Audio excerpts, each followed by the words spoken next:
Vale, entonces voy a compartir la pantalla para proyectar la diapositiva.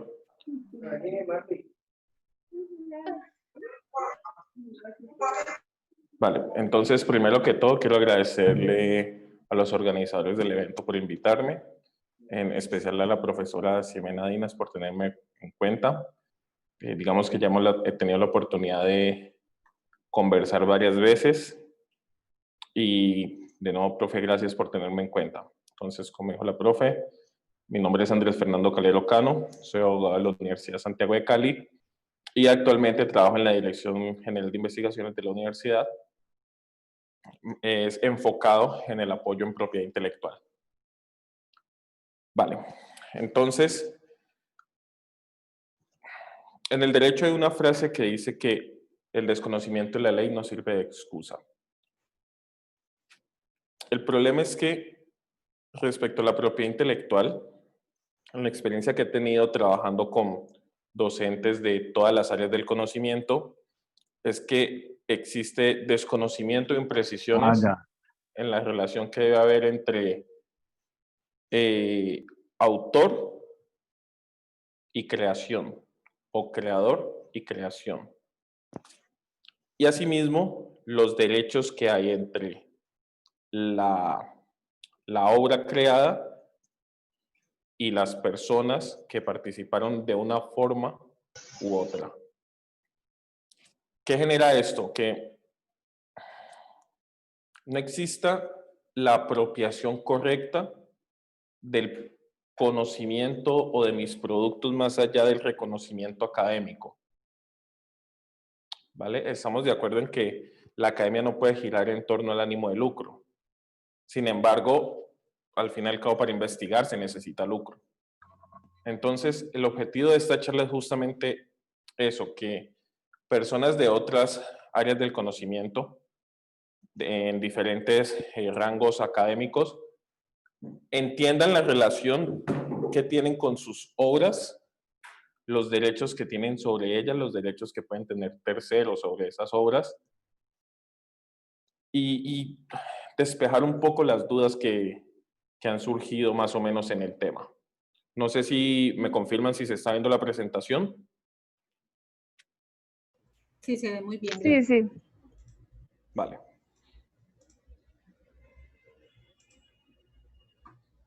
Creo que se fue el audio. ¿Me escuchan?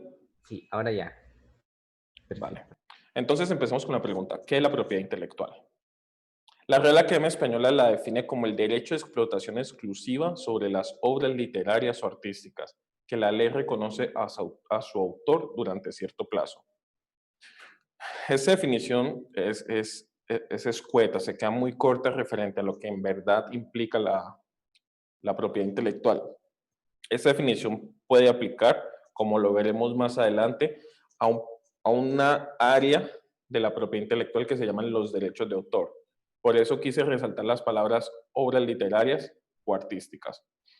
Por otro lado, la OMPI, Organización Mundial de la Salud, o WIPO en inglés, dice que los derechos de propiedad intelectual se asemejan a cualquier otro derecho de propiedad. Permiten al creador o al titular de una patente, marca o derecho de autor gozar de los beneficios que derivan de su obra o de la inversión realizada en relación con una creación. ¿Por qué es importante esta definición? La Organización Mundial de Propiedad Intelectual lo que hace es asemejar los derechos de propiedad intelectual a los derechos de propiedad que manejamos comúnmente, como la propiedad que tengo sobre mi casa, sobre mi carro, sobre mi celular. Esto hace que las personas, cuando interiorizan esta definición, tengan más apropiación, no solamente del resultado, sino de los derechos sobre ese resultado. Asimismo, como lo veremos más adelante, el tema es un poco enredado, permite, al asemejarlo al tema de propiedad como le da una casa, permite que sea de más fácil asimilación. Más adelante explicaré mejor qué es la Organización Mundial de Propiedad Intelectual, un poco de su historia y, bueno, y la importancia que tiene, por qué la traigo a colación en esta exposición. Por ahora, en esta definición de la OMPI quise subrayar unas palabras claves. derechos, propiedad, creador y titular. Como podemos ver aquí, se expande un poco más sobre patente, marca o derecho de autor, a diferencia de la Real Academia Española, que se enfoca únicamente en las obras literarias o artísticas, para que vamos viendo por qué decía que la definición de la Real Academia se quedaba corta. Entonces, por derecho entendemos que es la facultad propia de un sujeto para realizar o no una cierta conducta. Se trata de la potestad que el hombre tiene, en conformidad con una norma jurídica, para desarrollar su propia actividad frente a otro. Propiedad es la noción que engloba al poder directo que se puede lograr en relación a un bien.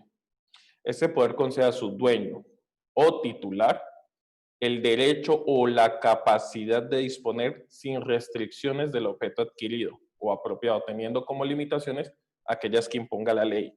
Normalmente el concepto de sociedad, de propiedad, gira en torno a dos vertientes. Uno, la capacidad que yo tengo de, llamémoslo así, de negociar con mi propiedad, con mis cosas, y otro, la capacidad que yo tengo de hacer valer mi propiedad frente a terceros. Esos son como los dos ejes de la propiedad. Creador. El autor es la persona natural que crea una obra literaria, artística o científica, a quien le corresponde la propiedad intelectual de la obra por el mero hecho de su creación. Por lo tanto, entendemos que creador o creadores son iguales a los autores o al autor. Por otro lado, el titular. Por regla general, el titular del derecho de autor sobre una obra es el creador original o el autor de la obra. Sin embargo, hay excepciones a esta norma. Titular es igual o diferente a autor. Vale. Entonces volvamos a la propiedad intelectual. Los derechos de propiedad intelectual se dividen en dos ramas. Propiedad industrial, que contiene los diseños industriales, los signos distintivos y los diferentes tipos de patentes, y derecho de autor. Los derechos de autores se dividen en derechos morales y patrimoniales. Entonces, recuerdan que en esta diapositiva les dije que la definición de la Real Academia Española se acoplaba más a los derechos de autor, pues son justamente estos derechos de autor que estoy hablando, que se dividen en derechos morales y patrimoniales. Entonces, primero, ¿qué es la propiedad industrial? La propiedad industrial engloba el conjunto de derechos que un individuo o una sociedad tienen sobre una marca, un diseño industrial, una invención o un modelo de utilidad. En este caso, las imágenes indican la marca Colombia, el portacuchillo sería el diseño industrial, la consola Xbox sería la invención la patente de invención, y ¿cómo se llama? El encendedor con linterna, el diseño, el modelo de utilidad. Entonces, aquí explico más o menos brevemente qué es cada uno. La marca es una categoría de signo distintivo que identifica los productos o servicios de una empresa o empresario. Un diseño industrial es la forma externa, bidimensional o tridimensional de un producto que le otorga una apariencia particular a ese. Un ejemplo sencillo de diseño industrial son los envases o las botellas de whisky, que son cuadraditas, que tienen un largo más o menor, que pueden tener un grabado. Esos son diseños industriales, eso se registra. Una patente de invención es un privilegio que le otorga el Estado al inventor como reconocimiento de la inversión y esfuerzos realizados por este para lograr una solución técnica que le aporte beneficios a la humanidad. Dicho privilegio consiste en el derecho a explotar exclusivamente el invento por un tiempo determinado. Por otro lado, la patente de modelo de utilidad se da por invenciones que consisten en una nueva forma, configuración o disposición de elementos de un artefacto, herramienta, mecanismo que permita un mejor o diferente funcionamiento, utilización o fabricación del objeto que le incorpora o que le proporciona alguna utilidad, ventaja o efecto técnico que antes no tenía. Es decir, una patente, modelo de utilidad, protege un producto que, en otras palabras, agarra algún producto que ya existe y lo mejora o le cambia la función. Un ejemplo, ya teníamos el televisor y alguien sacó un televisor que tenía de una vez incorporado la videocasetera para los VHS. Ese es un modelo de utilidad. Bueno, para yo poder solicitar una patente, debo cumplir con los siguientes requisitos. Novedad, que se refiere a que no exista ese producto a nivel mundial. Nivel inventivo, que equivale a decir que no sea un desarrollo obvio para alguien experto en la materia. Y aplicación industrial, que quiere decir que lo inventado pueda ser utilizado o fabricado en cualquier industria. Por otro lado, los modelos de utilidad lo que nos exigen son novedad y aplicación industrial en Colombia.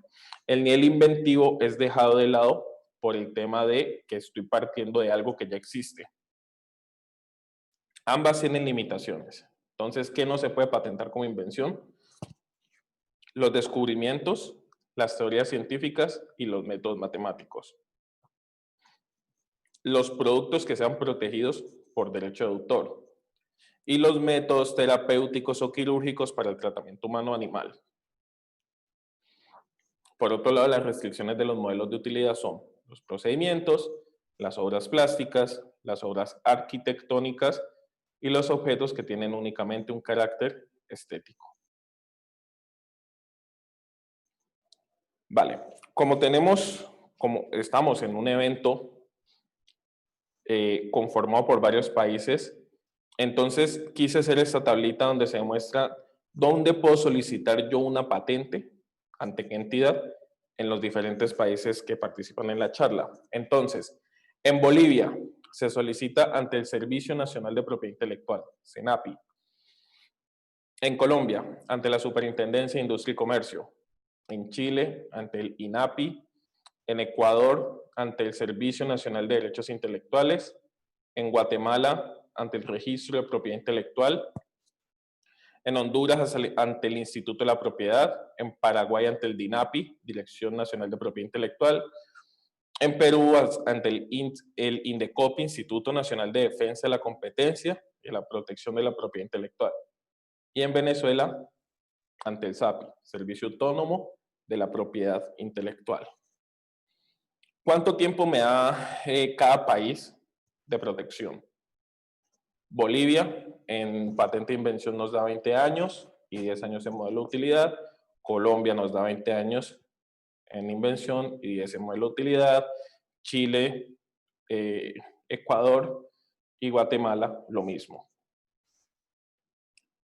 Honduras nos da 20 años en invención y 15 años en modelo de utilidad. Ahí vemos un cambio. Paraguay vuelve, junto con Perú, 20 años en invención, 10 años en modelo de utilidad.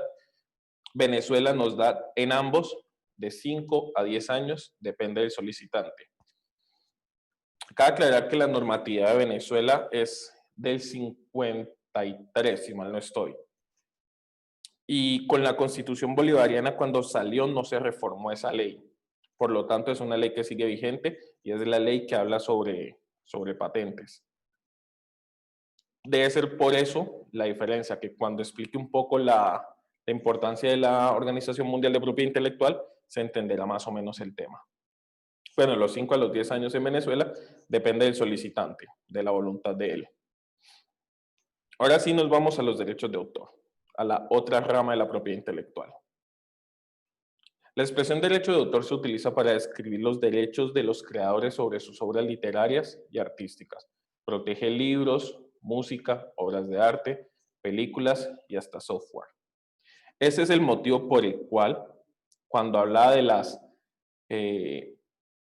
prohibiciones de patentar, estaban los productos protegidos por derecho de autor, porque tienen otra normatividad, otro trámite, otras exigencias, es aparte.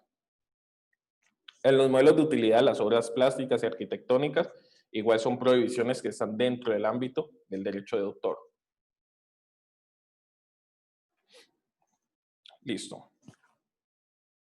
El derecho de autor nace desde el mismo momento en que se crea la obra. Se le reconocen a los autores dos clases de prerrogativas, los derechos morales y los derechos patrimoniales. Vale. Hay muchas consultas que me han realizado acerca de autores, de libros, de artículos.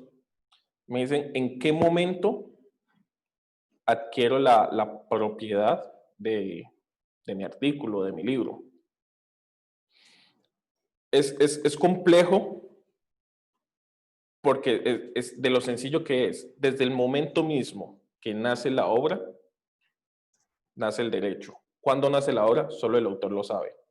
Solo el autor sabe cuándo terminó su obra o cuándo no. Obviamente hay casos en que la estructura son muy básicas y uno entiende que ya está listo. Ejemplo, un artículo de investigación. Normalmente cuando responde la pregunta problema y se llega a una conclusión, uno entiende pues que está terminada la obra. Sin embargo, eso es, digamos, una prerrogativa personal del creador. Solo él sabe cuándo su obra está terminada.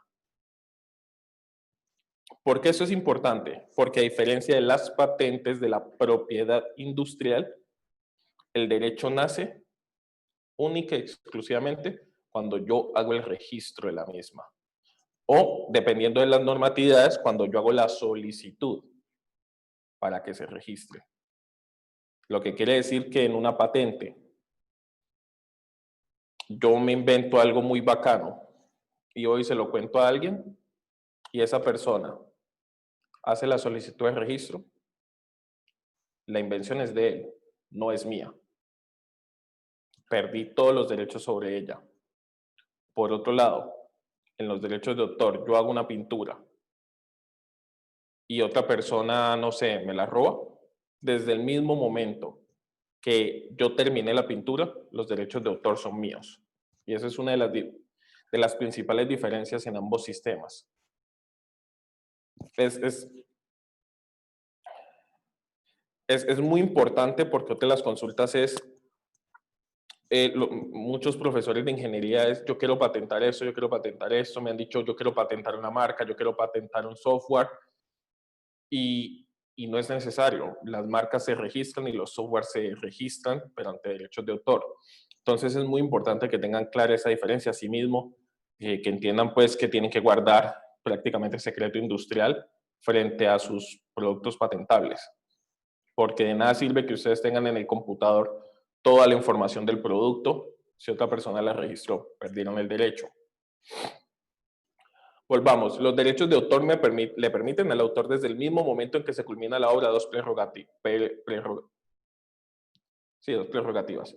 Derechos morales son personalísimos, a través de los cuales se busca salvaguardar el vínculo que se genera entre el autor y su obra.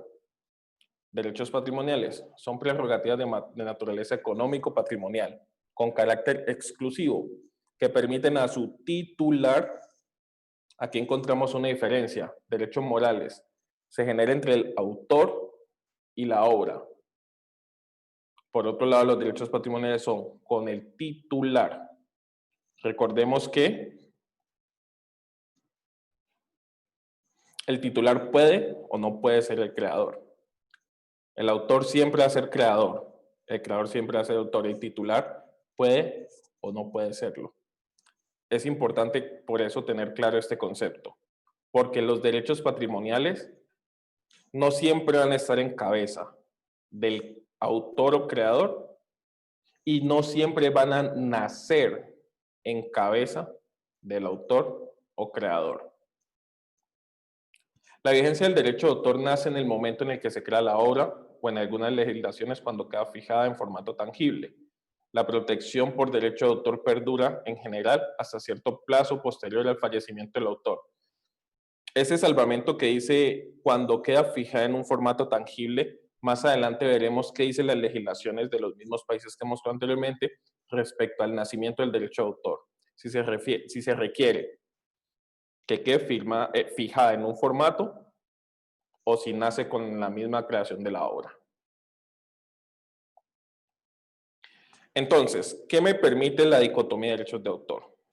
Los derechos morales me dan la posibilidad de prohibir, permitir, digamos, de opinar, de mandar en cuanto a la divulgación de la obra, la paternidad de la obra, la integridad de la obra, la modificación la retirada de la obra del mercado y el acceso al ejemplar único. Por otro lado, los derechos económicos o patrimoniales me permiten la reproducción, la distribución, la comunicación pública, la transformación o la colección. ¿Qué quiere decir esto? Cuando los dos derechos están en cabeza de una persona, él tiene todo el, todo el poder para decidir si esa obra sale o no sale al mercado. Los derechos patrimoniales económicos son todos relacionados con la transferencia, con el mercado, con la compra, con la venta, con las traducciones para llevarlos a otros países. Esos derechos se pueden negociar. Los morales son de carácter personal. Esos derechos no se admite negociación con ellos. Siempre van a estar en cabeza del autor. Por ejemplo, la paternidad toda la vida va a ser del autor. Así él muera y le herede ciertos derechos a sus herederos, él siempre va a ser el padre de la obra. Este es un ejemplo fácil de explicarlo. Esta es la obra, obra de arte, entre comillas, que se ha vendido más caro en la historia. Se llama Rabbit, de Jeff Koons. La vendió en $91 millones. El comprador es el coleccionista Steve Cohen.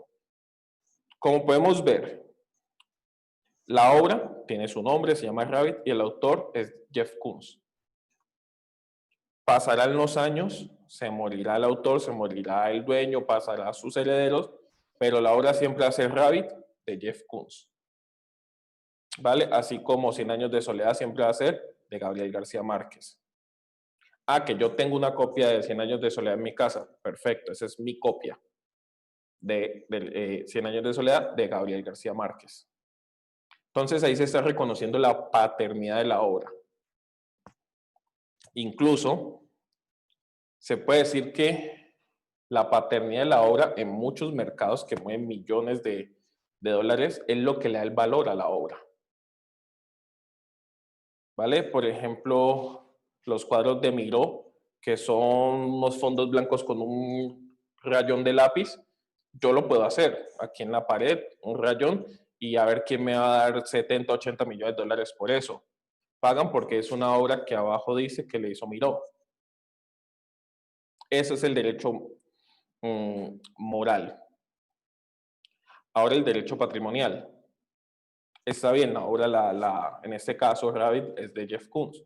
Yo tengo el dinero para comprarla, pero a mí me parece horrorosa. Yo puedo quemarla, botarla, guardarla, empeñarla, regalarla, puedo hacer lo que se me dé la gana con ella. Si a Jeff Koons no le gusta, yo ya le compré a esos derechos patrimoniales, lo cual me permite decir sobre qué va a pasar con la obra. Esa es la forma más sencilla de entender esa dicotomía. Antes de que él la vendiera, los derechos patrimoniales estaban en cabeza del autor, de Jeff Koons. Así opera este sistema. ¿Por qué digo yo que los derechos pueden nacer en cabeza del autor y venderlos, como en este caso, o puede que ni siquiera nazcan en cabeza del autor? Muy sencillo. Imagínense que yo llamo a Fernando Botero y le digo, maestro Botero, quiero que me haga un cuadro mío gordito y le pago, no sé, $1 millón por adelantado, que es lo que vale. Desde el mismo momento en que él diga termina y le ponga su firmita, va a ser una obra de Botero.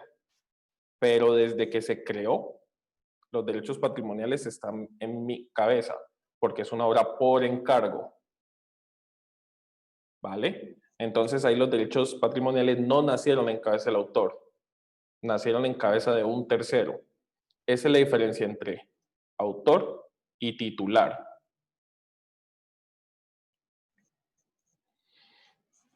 Es lo que decía anteriormente, los autores pueden ceder los derechos patrimoniales sobre sus obras a individuos o empresas que tengan mayores posibilidades de comercializar las obras, y ello a cambio de la debida retribución. Entonces hay diversas formas de transmisión: acto entre vivos, contrato de cesión de derechos, contrato de obra por encargo. Transmisión por Ministerio de la Ley, obras creadas por servidores públicos u obras colectivas. Ejemplo, yo soy una entidad estatal, contrato a un ingeniero para que me realice una aplicación o un software que me permita, no sé, contar votos o subir convocatorias a un sistema. Desde el mismo momento en que ese ingeniero termine esa aplicación o esa página, la obra va a ser del Estado, ¿vale? Transmisión por causa de muerte, vía testamentaria o sucesión intestada, lo que quiere decir que, como los derechos patrimoniales siguen siendo propiedad, siguen siendo patrimonio, en el momento en que yo muera, esos derechos, si yo hago un testamento, yo puedo decidir, una cosa que se llama cuarta de libre disposición, es un cuadrito, digamos, que va en el testamento, puedo decidir a quién le dejo esos derechos, quién se puede lucrar de esos derechos. Cuando no hay testamento se llama sucesión intestada y es que los herederos legales son los que van a quedar con esos derechos. Eso lo hemos visto muchas veces. Cuando muere un cantante y ese cantante tenía hijos distribuidos en varias parejas, es normal que empiecen a pelear por los derechos de las canciones de ese cantante, más que todo cuando mueren, que vuelven a sonar. Entonces es muy común ver esto cuando fallece un artista. ¿Quién queda con los derechos de sus obras? Y normalmente pasa porque hay sucesión intestada. O sea, no dejan un testamento dejando claro de quién son los derechos. Vale, pero los derechos de autor tienen limitaciones. ¿Qué es esto? Es que la ley me otorga la posibilidad de yo utilizar obras sin que se esté vulnerando el derecho de autor, valga la redundancia, el derecho moral del autor y el derecho patrimonial del autor, si está en cabeza de él, o del titular, si es un tercero. Entonces, una de las limitaciones es permitido citar a un autor transcribiendo los pasajes necesarios, siempre que estos no sean tantos y seguidos que razonablemente puedan considerarse como una reproducción. Es lo más común en la investigación, citar. Hacer citas que se maneja el sistema de citas APA, el sistema de citas, bueno, se me fue, Icontec, aquí en Colombia, es lo más normal. Es permitido utilizar obras literarias o artísticas o partes de ellas a título de ilustración en obras destinadas a la enseñanza. Cuando se va a escribir un libro para dar clases y yo quiero contar la historia del idioma español o la historia de la literatura en Colombia, innegablemente yo voy a tener que hablar de 100 años de soledad. Voy a tener que, de pronto, si el libro habla de comprensión de lectura, puede tener extractos de 100 años de soledad para que las personas lo lean y se hagan ejercicios de comprensión de lectura. Eso es permitido. Es libre la utilización de obras científicas, literarias y artísticas en el domicilio privado sin ánimo de lucro. Las colecciones de artes privadas o las bibliotecas privadas. Yo puedo invitar a quien yo guste a mi casa y decirle, mira este libro, léelo, mira este cuadro. Es totalmente permitido. Las bibliotecas públicas pueden reproducir para uso exclusivo de sus lectores y cuando ello sea necesario para su conservación o para el servicio de préstamo a otras bibliotecas también públicas. Entonces, en este caso, yo soy de un distrito de Colombia, Buenaventura, que es muy húmedo, demasiado húmedo. Las cosas suelen dañarse, las fotografías, los libros, la ropa, la humedad la daña. Entonces es muy normal que los libros después de tanto tiempo se les empiece a caer el lomo, se les arranquen las hojas, si es cocido se le pudran los hilos y se se suelte, se peguen, en fin, pueden pasar muchas cosas, el comején se los come. Entonces, las bibliotecas pasan por lo mismo, entonces ellos tienen la potestad de copiar el libro, ya sea para su conservación o, digamos, otra biblioteca en otro pueblo no tiene ese libro para entregárselo a esa biblioteca. Es lícita la reproducción por cualquier medio de una obra literaria o científica ordenada o obtenida por el interesado en un solo ejemplar para su uso privado y fines de lucro. Entre los abogados es muy común el deseo, la necesidad de coger el código que uno está trabajando y rayarlo, hacerle anotaciones, subrayarlo. Yo supongo que pasará igual en todas las áreas del conocimiento, pero un libro rayado se ve muy feo. Entonces es lícito coger mi código, sacarle copia, parte o entero, y hacerle subrayarlo, las anotaciones del caso. Digamos que lo utilizaré en un caso específico, en una audiencia o en un contrato. Entonces puedo extraer un pedacito y tengo la potestad de rayarlo y resaltarlo sin generar ningún tipo de daño. Esta es una parte importante. Las conferencias o lecciones dictadas en establecimientos de enseñanza superior, secundaria o primaria pueden ser anotadas y recogidas libremente por los estudiantes a quienes están dirigidos. Cuando yo tengo acceso a una clase con un docente, esté en el grado que esté, pues a ver, ese docente va a impartirme su conocimiento que muchas veces ha adquirido a base de sus investigaciones, de sus análisis, de sus resultados, etcétera. Que él me los comparta a mí, lo más obvio es que yo puedo grabar la clase, puedo tomar apuntes, puedo compartirlo incluso con mis compañeros. Lo que no puedo hacer es empezar a lucrarme con ello. Es decir, yo hago clases con el doctor famosísimo no sé quién y yo sé que una clase de él es muy cotizada, entonces yo grabo todas las clases, hago un librito con eso y lo empiezo a vender. Eso no está permitido.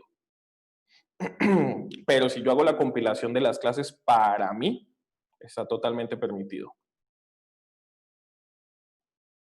Será permitido reproducir por medio de pinturas, dibujos, fotografías o películas cinematográficas las obras que estén colocadas de modo permanente en vías públicas, calles o plazas, y distribuir y comunicar públicamente dichas reproducciones u obras.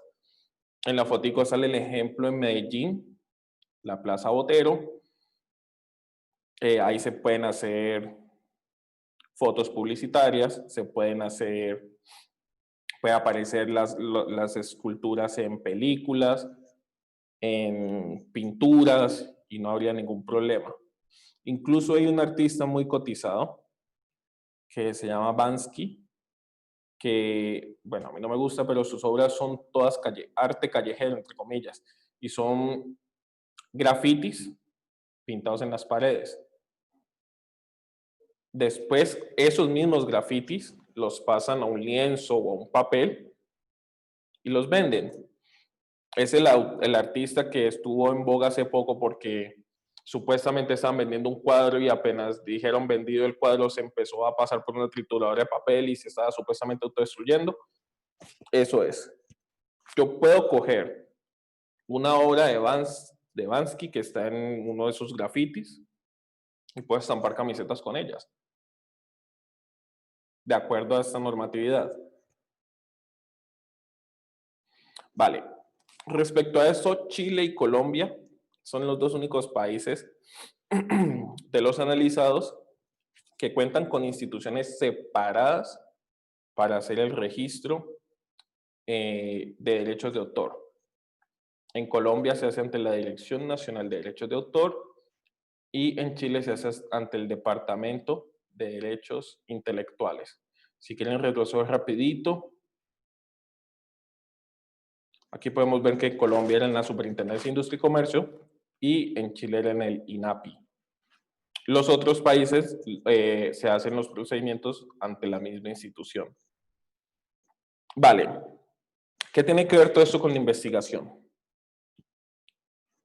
La protección del derecho de autor y los derechos conexos cumplen el doble objetivo de preservar y desarrollar la cultura nacional y brindar un instrumento para la explotación comercial. En estos momentos, al menos acá en Colombia, está en boga una cosa que son las spin-off, que son personas jurídicas o sociedades que surgen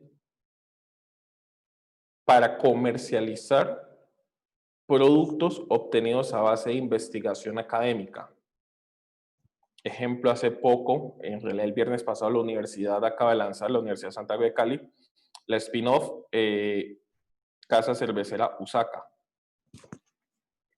Esa cerveza se creó a partir de investigación, proyectos de investigación, y se quiso transmitir ese conocimiento y empezar a comercializarlo. Incluso salió en varios medios de comunicación nacional, como la revista Semana, y dicen que esas casas cerveceras, o nuestra casa cervecera, produce alrededor de 120 empleos, tanto directos como indirectos. Entonces, imagínense ustedes en la actualidad que tengo entendido que la Universidad de Antioquia desarrolló unos respiradores ¿cómo se llaman? Con porrones de agua los grandes, ¿cómo se llaman en otros países? Con botellones de agua, ¿vale? Entonces, obviamente, pues, para tener un caso de pandemia no se va a buscar la comercialización con fin de lucro, sino la comercialización con fin de que llegue a todo mundo. Pero si no estamos en la coyuntura actual, tranquilamente se podría crear una spin-off universitaria que busque la producción alternativa de productos de ventilación asistida a bajos costos y podría ser una spin-off interesante. Entonces, ¿qué es la investigación educativa? Se entiende como un proceso social mediante el cual los grupos humanos producen conocimiento o transforman el conocimiento que tiene su realidad, tanto educativa como social. De esto pueden salir, no sé, vacunas, moléculas, productos químicos que sirvan para infinidad de cosas. Para ejemplo, así que se me ocurre, para limpiar instrumentos quirúrgicos. Pueden salir productos para muchas cosas que pueden tener un impacto comercial más allá de lo que los mismos autores imaginan. De verdad, aquí he tenido la experiencia de conocer muchos productos que el autor se imagina y dicen, pero es que hay que se va a patentar, hay que vamos a proteger. Y se les hace un estudio de mercado y de impacto y se terminan dando cuenta que lo que ellos tienen es algo muy bueno o por lo menos muy interesante, porque es que ese es lo otro. La investigación no se puede centrar, obviamente, únicamente en generar ánimo de lucro, pero tampoco se puede quedar estancada en el sentido de yo produzco productos académicos de cualquier tipo para subir mi estatus como investigador. Está bien que es importante, pero se tiene que apelar a algo más productivo. Entonces, ahí es donde las universidades tienen que tener oficinas encargadas. Obviamente, el investigador no es el experto muchas veces en eso. Oficinas encargadas de que analicen esos productos y vean cómo esos productos pueden llegar a mercados no solamente nacionales. Mm, a ver, un ejemplo, patentar en Colombia prácticamente no vale la pena. Muy costoso, muy demorado y el mercado es, a ver, Colombia sigue siendo casi un país agrícola, no es un país industrial, pero yo tengo la posibilidad de mi producto patentarlo en Europa, en Estados Unidos, incluso en China. Y que algo no me produzca aquí no quiere decir que no me vaya a producir en otros países. Entonces eso es muy importante que lo tengan en cuenta. Esta es una tabla de los productos de investigación. tomada por Colciencias. En esos momentos, MinCiencias, el Ministerio de Ciencia, Investigación y Tecnología. En Colombia, como podemos ver, acá están todos los productos clasificados. Entonces, productos resultados de actividades de generación de nuevo conocimiento, y tenemos artículos, tenemos libros, tenemos revistas, y generalmente podría decir sin temor a equivocarme que los artículos son o los capítulos de libros serían el 80% de la producción académica. Y miren que estamos hablando de papel escrito, lo que quiere decir que son derechos de autor. No estamos hablando de patentes ni de nada de eso. Y aquí es muy importante que tengamos algo en cuenta. Cuando yo hago un artículo por iniciativa propia, en el momento en que yo lo termine, ese artículo, como se dijo anteriormente, los derechos de autor, tanto morales como patrimoniales, están en cabeza mía. Muy seguramente la revista o el magazine, etcétera, donde yo lo quiera publicar, me va a pedir que yo le ceda esos derechos. Listo, yo los cedo, ellos publican, perfecto. ¿Cuál es el problema? A mí una institución me paga para que yo haga o me contrata para que yo haga ese artículo, entre otros. Yo lo hago, lo termino, lo entrego y digo, carajo, ese artículo me quedó muy bueno, voy a someterlo a revista. Lo someto a revista, ellos me van a pedir que sean los derechos, yo se los cedo, lo publican y la institución que me contrató va a decir un momento, va a ir contra la revista. ¿A ustedes quién les dio la autorización de publicar este artículo si los derechos patrimoniales de ese artículo son míos? ¿Por qué? Porque yo por contrato, yo pagué para que ese docente, ese investigador, hiciera ese artículo. Yo tenía otros planes con ese artículo, con otra revista, con un libro propio, no sé. Y qué va a decir el señor de la revista, pero es que mire que él también me cedió los derechos a mí. ¿A quién se los cedió primero? Entonces, ¿quién termina quedando mal? La revista no va a perder. La institución tampoco va a perder. Va a perder el investigador por ceder derechos que no estaban en cabeza de él, porque ya los había cedido o ya los había entregado previamente al momento de que fue contratado para ese objetivo específico. Y eso se presenta más de lo que ustedes creen. Entonces es importante que tengan mucha claridad y mucho conocimiento de los derechos que ustedes tienen sobre sus productos. Bueno, continuamos con los productos resultados de actividades de desarrollo de tecnología e innovación. Aquí tenemos los diseños industriales que van por propiedad industrial, los circuitos integrados propiedad industrial, bueno, patentes, no sé qué. Aquí casi todos son propiedad industrial, pero nos encontramos con los software. ¿Qué pasa con los software?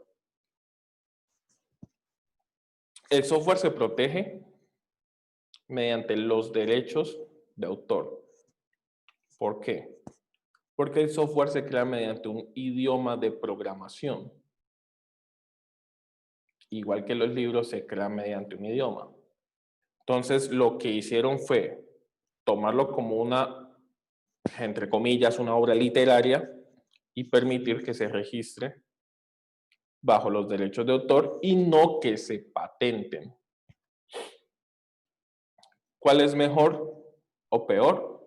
Ahora les daré unas explicaciones al respecto y cada uno sacará sus conclusiones. En productos empresariales encontramos lo que decíamos, las spin-off y las startup. Y bueno, productos resultados de apropiación social del conocimiento son los cursos, las presentaciones, las estrategias pedagógicas, bueno, y la dirección de las tesis. Sobre esto hay un punto muy importante, yo supongo que habrá muchos que están escuchándome, que son docentes y que han dirigido tesis.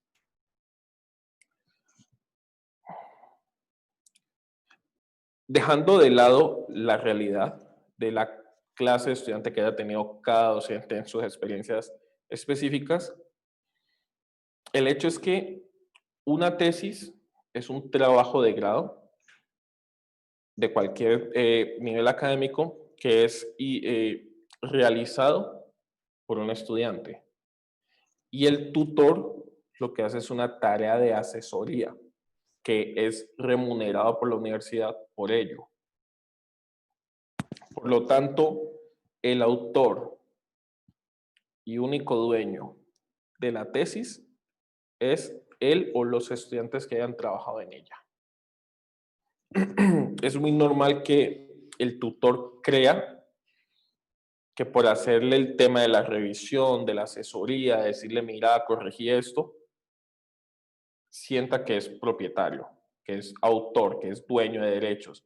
Sin embargo, en el curso normal de las cosas, no lo es. Y es algo con lo que deben tener mucho cuidado. Otra cosa es que el estudiante era medio vago y el profesor a veces le tocaba hacer la tesis o hacer parte de la tesis. Y ya eso no está dentro del deber ser, sino de los casos específicos que hayan tenido. Pero en el curso normal de las cosas, las tesis pertenecen a los estudiantes. Si la tesis es muy buena y el profesor dice, aquí sale un artículo categoría A1, muy bueno, muy bonito, y el estudiante no quiere, no se puede hacer nada. No se le puede obligar, no se le puede amenazar con que no se le va a dejar graduar, no se puede hacer nada. Lo único sería que el profesor considere que él es autor porque en realidad realizó un trabajo de autoría porque el estudiante era medio vago y ya se tienen que ir a resolverlo mediante la justicia. ¿Vale? Pero más adelante vamos a ver qué pasa cuando se llevan ese tipo de cosas a la justicia. Vale.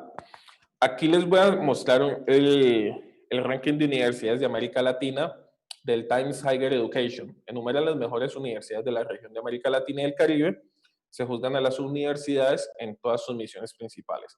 Enseñanza, investigación, lo que les dije anteriormente, transferencia del conocimiento y perspectiva internacional.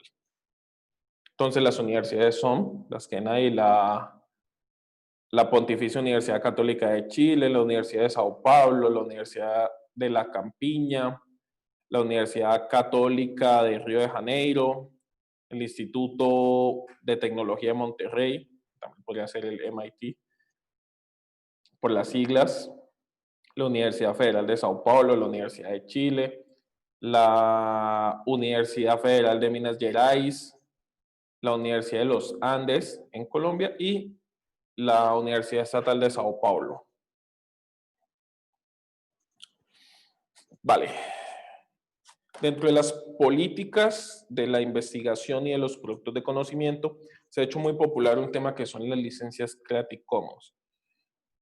Se habla de las licencias, más que todo cuando la institución quiere un acceso libre al conocimiento. Entonces, acá vamos a explicar un poco qué es ese cuento de las licencias Creative Commons. Con las licencias Creative Commons, el autor de la obra puede reservarse los derechos de autor, igualmente tiene la posibilidad de licenciarlo a su parecer, o no querer ejercerlo por razones personales e incluso de carácter económico. Las licencias son contratos. Y como todo contrato de cualquier índole, nadie me puede obligar a firmarlo. Que es normal que en instituciones te presionen y digan si no firmas esto, lo otro. Vale, eso no es legal. ¿Ok? Incluso si yo como persona me siento coaccionado para firmar algo porque si no X o Y, perfecto, se lo firmo. Una vez se me haya quitado la coacción, voy a la justicia y exijo la nulidad de ese contrato porque en el momento en el que yo me negué, me amenazaron o me coaccionaron con X o con Y cosa. Y si tengo cómo demostrarlo, el juez va a decidir a mi favor y va a terminar con problemas la persona o la institución que haya intentado coaccionar al autor. Entonces, como vemos ahí, tenemos las licencias Practicum son muy visuales, son con dibujitos. Entonces, aquí tenemos qué significa cada una. Esta es la de atribución. Otros pueden copiar, distribuir, mostrar, ejecutar y mezclar tu trabajo. Si ellos mencionan tu nombre, perdón, si lo solicitas. O sea, ni siquiera es necesario, entre comillas, citar. No modificar. Otros pueden copiar, distribuir, mostrar o ejecutar copias exactas de tu trabajo, pero no modificarlas. Misma licencia, otros pueden distribuir tu trabajo solamente bajo una licencia idéntica a la que escojas para tu trabajo. Y no comercial, otros pueden copiar, distribuir, mostrar, ejecutar o modificar tu trabajo, pero solo para propósitos no comerciales. Este tema, digamos, en mi área de trabajo es muy común con mis compañeros que son publicistas y diseñadores.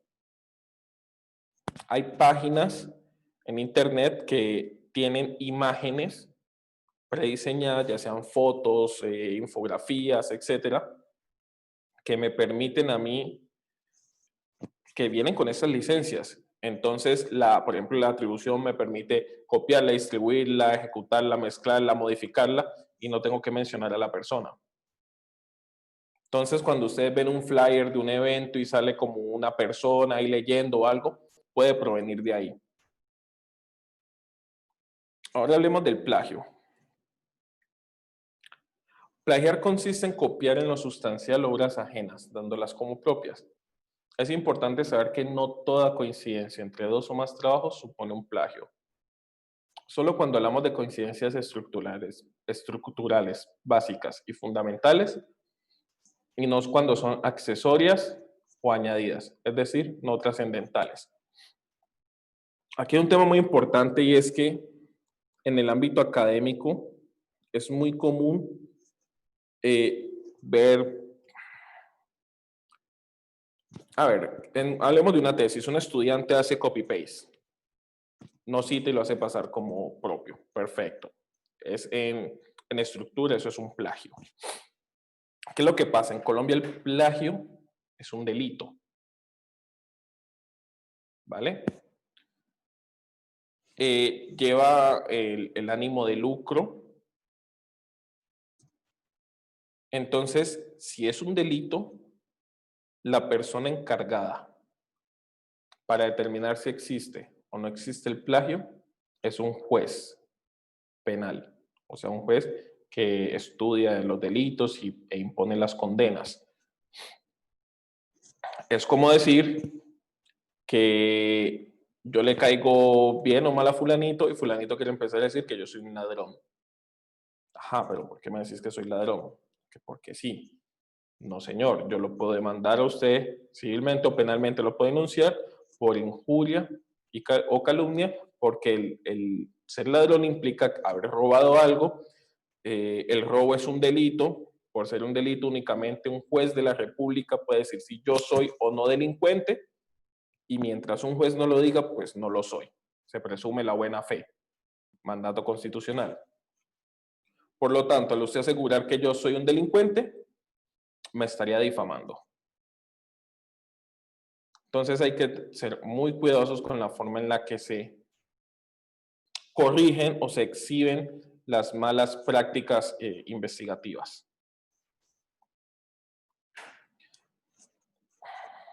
Hace poco aquí en Colombia, y tiene la fecha el 25 de septiembre del 2020, salió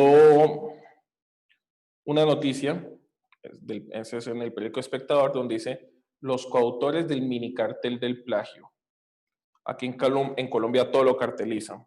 Si hay personas robando papa, entonces el cartel de la papa. Si hay personas robando leche, el cartel de la leche. Entonces este es el cartel del plagio. Entonces dice, el profesor de la Universidad de la Costa, que aparece en 22 artículos retractados por el grupo editorial IOP Publishing, por plagio no trabaja solo. Otros 26 investigadores, la mayoría colombianos, incluyendo el vicerrector de la Universidad del Atlántico, aparecen en los mismos trabajos. Esta semana, el grupo editorial IOP Publishing comunicó la decisión de retirar de sus publicaciones 22 artículos científicos. Rachel Harper, directora de comunicaciones, fue clara en la razón de la decisión. Clara evidencia de plagio y manipulación de citas. En todos los artículos aparece como autor principal un profesor de la U de la Costa en Barranquilla, que a veces firmaba con su primer nombre y apellido, y en otras ocasiones con su segundo nombre y apellido. Entonces esto del plagio es un tema serio, no, al menos según esta noticia, y en esferas altas investigativas es un tema delicado. Esta es una infografía que envió Turnitin. Turnitin es una aplicación que permite encontrar coincidencias en textos. Yo lo he utilizado incluso si yo escucho un video y lo voy escribiendo mientras lo voy escuchando y, digamos, saco un 40% de mi trabajo de ahí, Turnitin me lo detecta y dice la fuente. No le estoy haciendo publicidad a Turnitin. Entonces dice los 12 tipos de trabajo no original más comunes. Pensamiento original, verdecito, el estudiante envía un trabajo propio creado con ideas originales y sustentando con fuentes correctamente citadas. Plagio involuntario, omisión de citas o comillas por descuido o parafraseo involuntario. Colusión estudiantil, elaborar en pares o en grupo un trabajo individual. Paráfrasis sin atribución. Parafrasear las ideas de una fuente sin atribución adecuada. Copiar y pegado, copiar y pegar contenido de internet u otra fuente sin usar citas. Plagio de código de programación, copiar o adaptar código fuente sin el permiso del crédito del autor original. Autoplagio, reutilizar un trabajo propio anterior sin atribución, ya sea usando el trabajo completo o citándolo en exceso. Alteración de fuentes, incluir información incompleta o imprecisa sobre las fuentes para que no puedan encontrar. Plagio mosaico, mezcla de frases y textos de fuentes distintas, editando y uniendo enunciados sin comillas o atribuciones.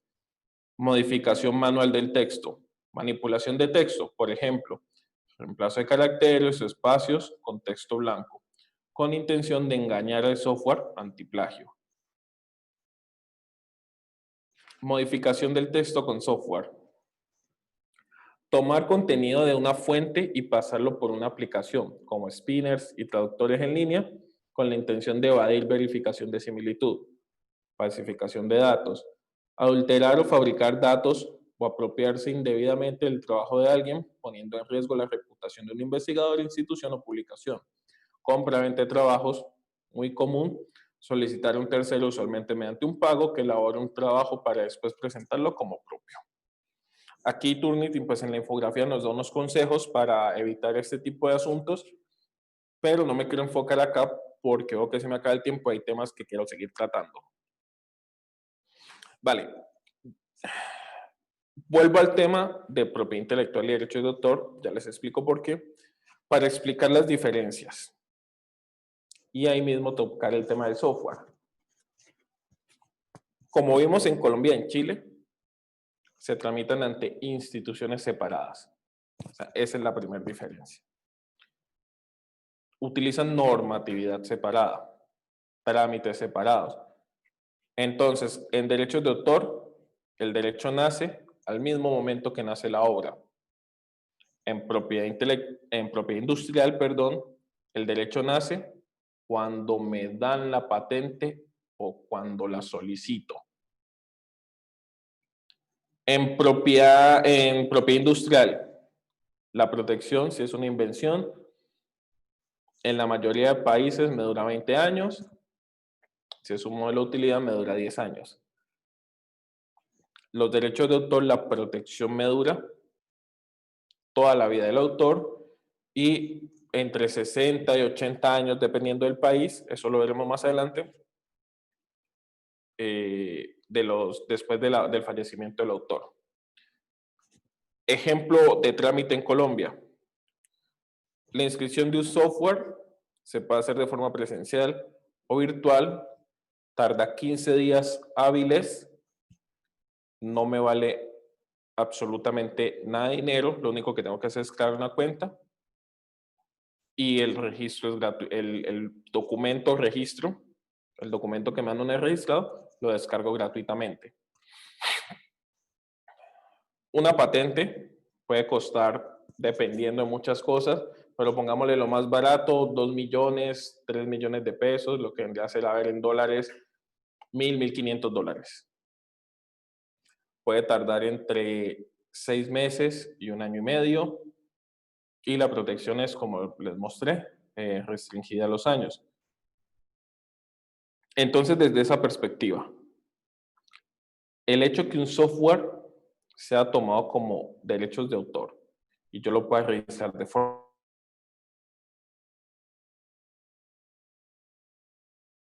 gratuita para toda la vida y en 15 días hábiles, y el software tiene una ventaja que no tiene, por ejemplo, los libros o las obras de arte.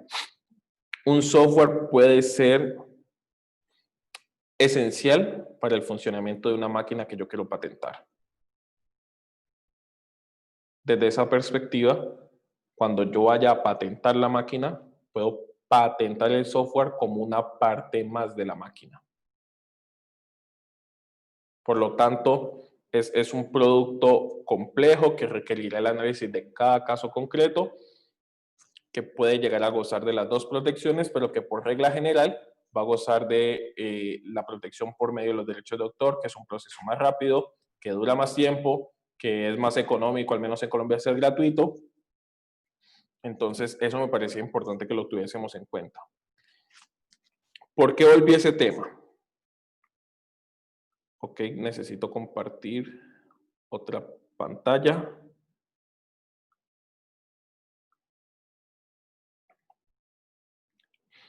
Vale, esta es una tabla de Excel donde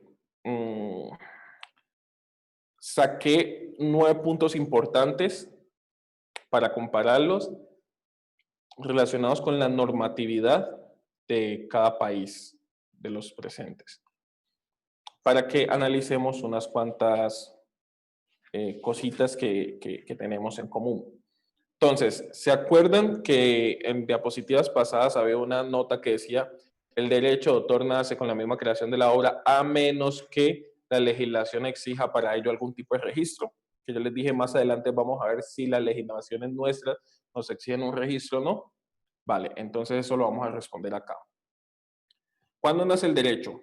En Bolivia, el derecho de autor nace con la creación de la obra sin que sea necesario registro. En Colombia, la protección que esta ley otorga al autor tiene como título originario la creación intelectual, título originario, sin que se requiera registro alguno. Por el solo, bueno, aquí hay un pedacito que quiero que quede en cuenta. Las formalidades que en ellas se establecen son para la mayor seguridad jurídica de los titulares de los derechos que protegen. Más adelante explico eso. Chile, por el solo hecho de la creación de la obra, se adquieren los autores de obras. Ecuador, el derecho de autor nace y se protege por el solo hecho de la creación de la obra. Guatemala, el goce y el ejercicio de los derechos de autor y los derechos conexos reconocidos en esta ley no están supeditados a la formalidad de registro o cualquier otra. Honduras, los derechos reconocidos al autor y a los titulares de derechos conexos son independientes entre sí. Asimismo, tales derechos son independientes de la propiedad del objeto material, el cual se incorpora en el medio actual y no están sujetos al cumplimiento de ninguna formalidad. La formalidad es en derecho lo que se llama el registro. No se requiere el registro. Paraguay, el autor de una obra tiene, por el solo hecho de la creación, la titularidad originaria del derecho oponible a todos. Oponible significa que yo puedo hacerlo valer frente a terceros. Esa es mi casa y usted no puede entrar porque es mi casa. Eso es hacer valer mi derecho frente a terceros. La protección del derecho de autor, su goce, en Perú, perdón, la protección del derecho de autor, su goce, ejercicio no están supeditados al requisito del registro o al cumplimiento de cualquier otra formalidad. Venezuela. Los derechos reconocidos en esta ley son independientes de la propiedad del objeto material en el cual se incorpora la obra y no están sometidos al cumplimiento de ninguna formalidad. Por lo tanto, vemos que en todos estos países el derecho se respeta con la sola creación de la obra. Entonces, ¿para qué nos sirve el registro? ¿Se acuerdan cuando les hablé del tema de la tesis de los estudiantes? Vale. Cuando yo presento una tesis, esa tesis va a decir autor Andrés Calero. ¿Es necesario el registro para que el derecho empiece a valer para mí? No. Más adelante vamos a ver que hay una cosa que es una presunción y aplica, vamos a ver en cuántos países, que dice que la obra se presume de quien aparece como autor en la misma. Autor de la tesis Andrés Calero. ¿De quién se presumirá que es esa tesis? De Andrés Calero. Entonces, ¿qué función tiene el registro? Lo mismo, función probatoria.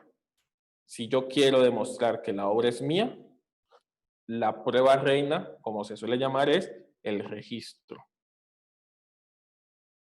Yo lo registré ante la entidad correspondiente en el país X y mire que aquí yo aparezco como registro, como autor. En ese momento, la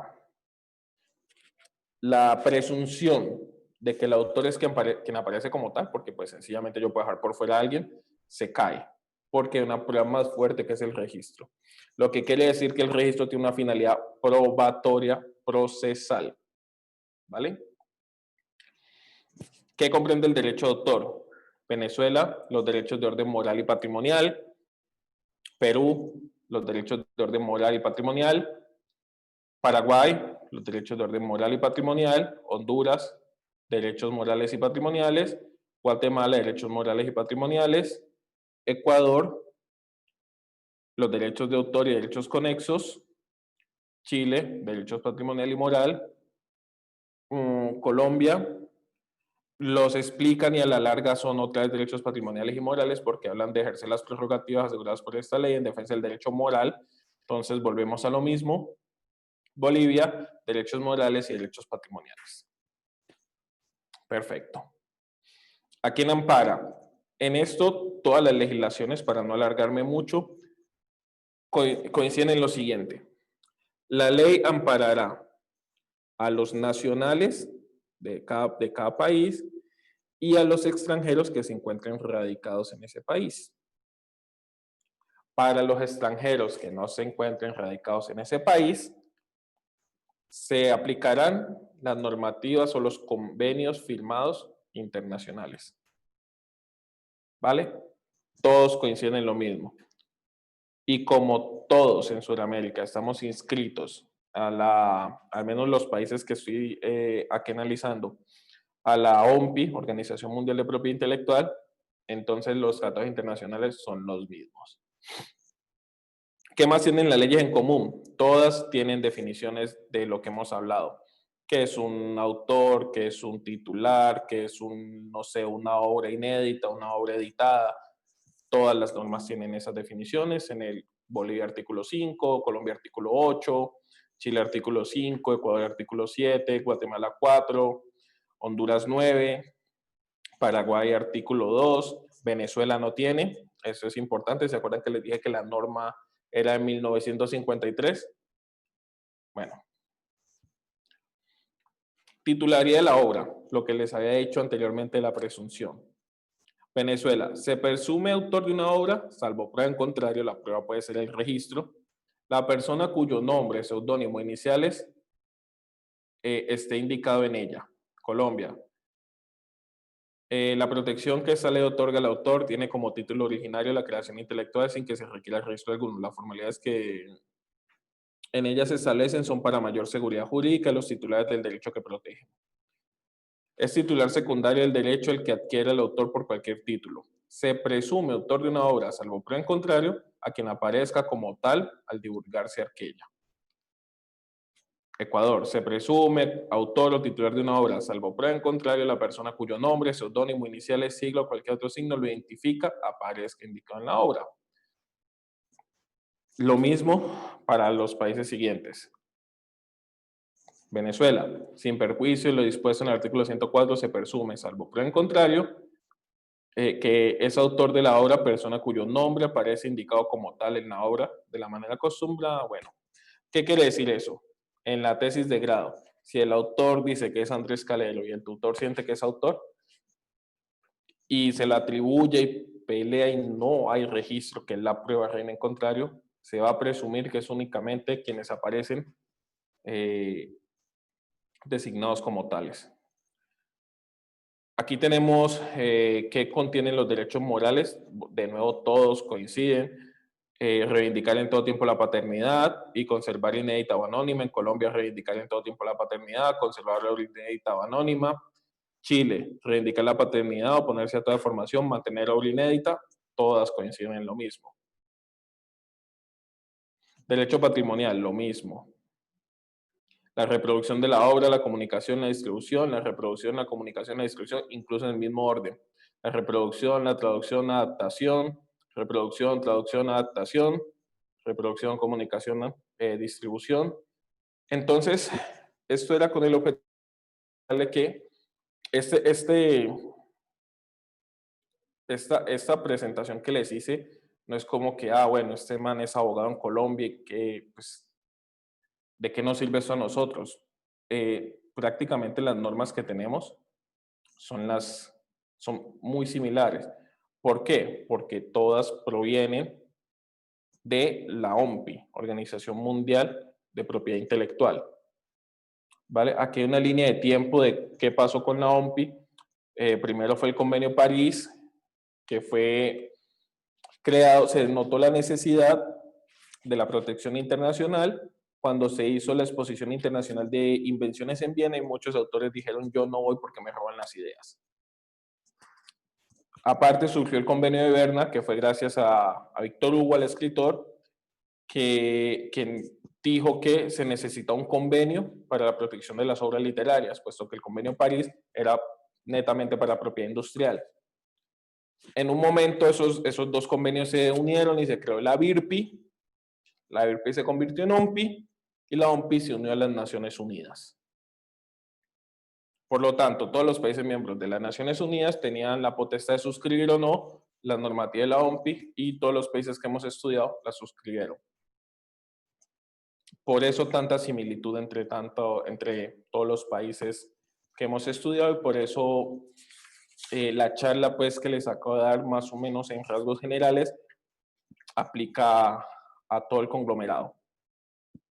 Y ya, ahí termina la exposición. Quedo abierto para preguntas.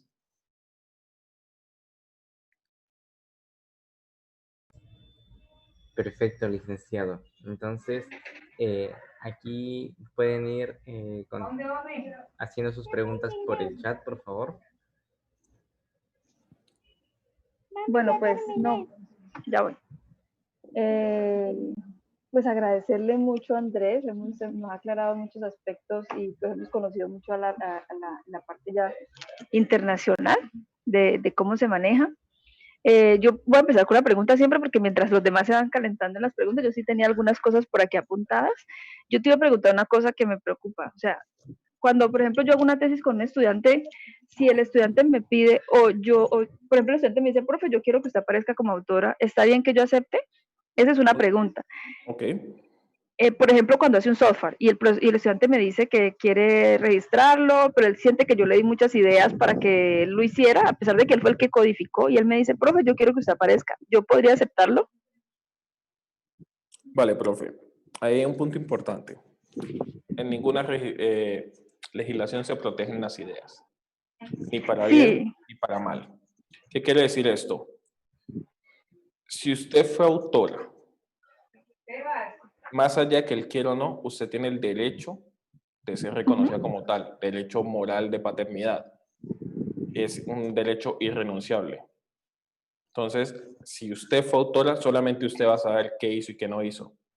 No, por eso, porque es que yo lo que les estoy diciendo es, por ejemplo, a veces uno los guía y ellos tienen una idea inicial y uno termina haciendo y haciendo y diciéndoles, no, pues haga esto, pues haga esto, pues haga esto, pues haga esto. Entonces ellos sienten que uno les hizo mucho aporte, ¿sí? Simplemente mi pregunta es esa. Obviamente yo sé que legalmente y moralmente yo no hice una línea de código.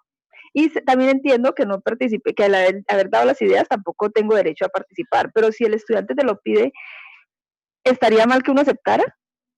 Va más allá de la relación estudiante-docente, profe, y va más allá del tema académico y el tema administrativo de cualquier entidad.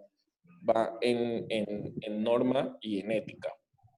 Si yo soy autor, soy autor. Si no soy autor, no soy autor. No sé, ok. Así el estudiante sienta que el aporte que le dieron fue muy importante o al contrario, él dice, no, es que el profesor no hizo nada y el profesor sí hizo. No, Si es se es que, autor, se es autor. claro, lo que pasa es que a veces también es la ambigüedad de que no se sabe, no es claro qué es la autoría y lo que representa. Entonces, como uno legalmente no sabe y el estudiante queda como agradecido porque uno lo ayudó, entonces de pronto uno termina haciendo algo que no debe simplemente porque uno a veces tampoco tiene ni idea de que eso no se debe hacer. O sea, que en realidad ahí no hay ninguna autoría. Listo, profe. Entonces, respondámoslo de esta forma. ¿Cómo se pinta un cuadro? Se hace Con un un pincel. dibujo, se hace un dibujo, se eligen unos colores, se coge la brochita, se pasa por el lienzo. Entonces yo estoy pintando mi cuadro y llega usted y me dice, Andrés, ahí pegaría bacano un rojo carmesí. Yo, profe, tienes razón, rojo carmesí. Y ese es el boom, como la sonrisa de la Mona Lisa. ¿La profesora es autora? No, solo me dio una idea. No. Pero si Solo la profe idea. se siente y me dice, venga, déjeme que yo tengo una idea propia para que quede bien bacano los ojos, yo, hágale, profe. Y usted se sienta conmigo y también pinta, ¿sería autora? Hay que algo que es muy importante que ustedes tienen que tener en cuenta. Siempre que ustedes vayan ante un juez, el juez es un tercero que no sabe nada. Él no estuvo en las reuniones con ustedes, él no estuvo en los grupos de WhatsApp, él no ha leído los correos. Él solamente sabe lo que ustedes van a contar. Entonces solamente ustedes saben qué tanto hicieron y qué tanto no, qué tanta producción de conocimiento hicieron o no, para saber si son autores o no. Eso es muy importante que quede claro. Pero, por ejemplo, si fuera un circuito, de pronto no software, pero si fuera un circuito y yo le ayudo a hacer, por ejemplo, el diseño, se lo corrijo, tampoco. Yo no soy o sea, si por ejemplo él me manda el diseño y yo le digo, no, mira, y cojo el diseño y lo modifico y le hago las correcciones, ahí tampoco sería autora. Bueno, los trazos de circuito se registran por la Superintendencia de Propiedad Industrial. Se podría decir que sí, si el cambio es sustancial, sí. Ok. Por ahí tienes una pregunta. Me quedé preocupada, fue que tú dijiste que Colombia era agrícola. No, yo estaba más ilusionada que ya íbamos en la cuarta generación. Estamos viviendo de mentiras, que eso con la economía naranja, yo dije, no, nosotros ya estamos del otro lado, pero no, no, doctor Calero, usted sí, definitivamente. No, todo se importa, no se produce, todo se importa. Sí, nosotros somos, eso es precisamente por la razón por la que estamos haciendo este evento, es porque nosotros somos consumidores, nosotros no estamos produciendo ni conocimiento, ni investigación, ni conocimiento, ni investigación básica, ni investigación aplicada, estamos simplemente consumiendo. Entonces nos estamos volviendo incluso parte de lo que está pasando es que nosotros nos estamos volviendo los tontos útiles de los demás, porque los estudiantes que son muy buenos, entonces terminan yéndose para el exterior, los explotan allá y luego les dicen, bueno, le acabó la visa, muchas gracias, hasta luego, pero los explotan, o sea, para hacer los productos allá que se necesitan y eso no está del todo mal. Lo que pasa es que nosotros no estamos produciendo para nosotros. Exactamente. Aquí te preguntan que qué tan crítico es el autoplagio. A mí al autoplagio yo le tengo miedo, yo tengo pavor al autoplagio porque uno que se antes confunde mucho. hay una pregunta de un profesor Javier que me la escribió por privado. Me dice, no sé si me perdí esa parte, pero ¿qué pasó con los esfuerzos de unificar conceptos y reglas de derechos de autor y propiedad intelectual con la comunidad andina y naciones, la CAN? Vale, respecto a la CAN, con la CAN hay una situación. La CAN es una organización más de estados americanos que ha buscado, a ver, ¿cómo lo explico? Han nacido muchas instituciones que han buscado lo que hizo Europa con la Unión Europea. No de unificar tanto, pero ese es el fin de eso, unificar trámites, etcétera. Entonces, ¿qué es muy importante? El tema no es unificar conceptos, sino porque hemos visto que los conceptos en realidad están muy unificados, sino reglas. ¿Qué es lo que pasa? que al todos nosotros ser suscriptores de la OMPI, como pudimos ver, nuestras normativas están incluso similares. Entonces vámonos, dejemos el tema normativo, vámonos por el tema de, de procedimientos. Si yo quiero registrar un libro mío, un artículo mío en Chile, tengo la posibilidad de hacerlo ante la institución en Chile. Si yo quiero sacar una patente en Chile, tengo dos opciones. O me presento directamente a la oficina de patentes de Chile y les digo, quiero patentar este invento, o lo hago mediante la Organización Mundial de Propiedad Intelectual, quien puede servir de intermediario para todos los países que estén inscritos. Entonces, entiendo la pregunta hacia dónde va, pero digamos que no se ha avanzado porque lo que se puede avanzar, desde mi perspectiva, ya está hecho. ¿Qué se podría hacer? Unificación de tasas. Eso se podría hacer. ¿Qué se podría hacer? Que el registro en Colombia me valga para todos los países de Latinoamérica. O sea, que yo haga solo un registro por todo el continente, como pasa en la Unión Europea. Hacia allá sí se puede avanzar. Tengo entendido que se ha intentado. Es que, a ver, todo está dado.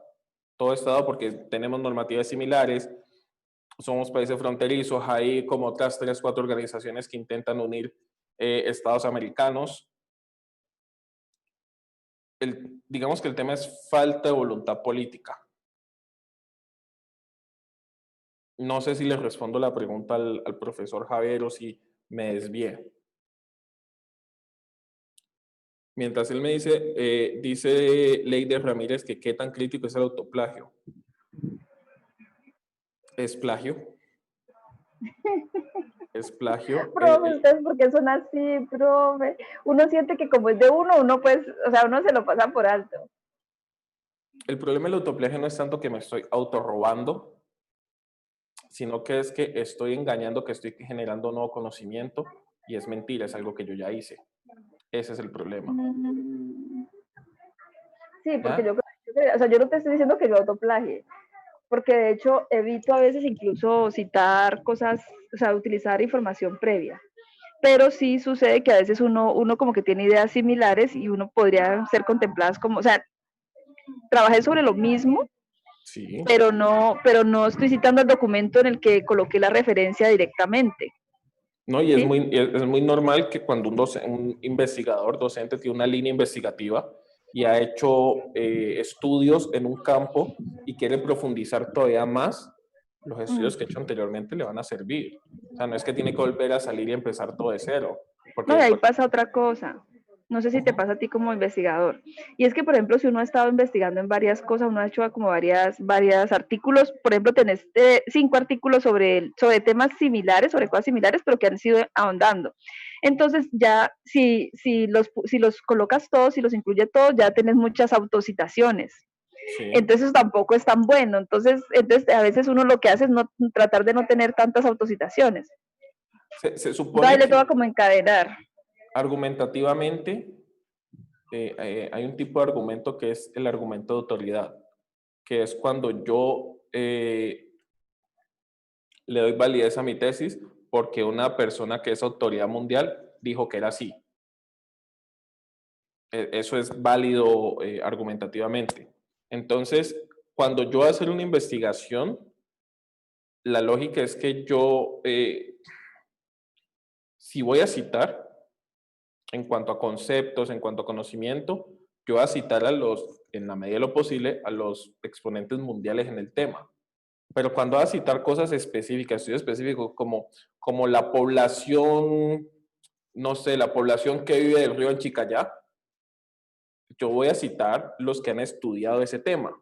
El río en Chicayá es un río de una zona muy deprimida y hay gente que vive en la ribera y que vive de ese río. Entonces yo voy a citar es a los que han trabajado sobre ese tema. Pero resulta que sobre ese tema he trabajado yo y 2 personas más.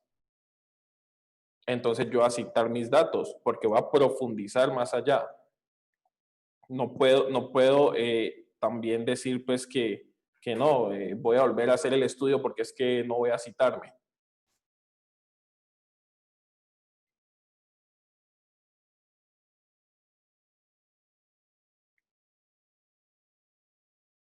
Por acá me están contando que que aquí en Colombia hasta las papas las están trayendo, creo que de Holanda, ¿no? De Bélgica, leí, de De Bélgica. Bélgica, sí. Bueno, te tengo otra pregunta. Yo siempre tengo una duda. Por ejemplo, si yo tengo una, Mami, el papá. no sé, si yo tengo si alguien me toma a mí una foto, Ujú, ¿cierto? ujú. Y esa foto se vuelve famosa de quién es, y la foto se vuelve famosa de quién es, o sea, obviamente no se vuelve famosa porque sea yo, sino porque la foto quedó muy bien tomada, era un artista, entonces tomó una foto y logró que se volviera famosa por una foto, o sea, de quién es la obra, del que tomó la foto o del que sale en la foto. Bueno, profe, usted me está juntando dos temas.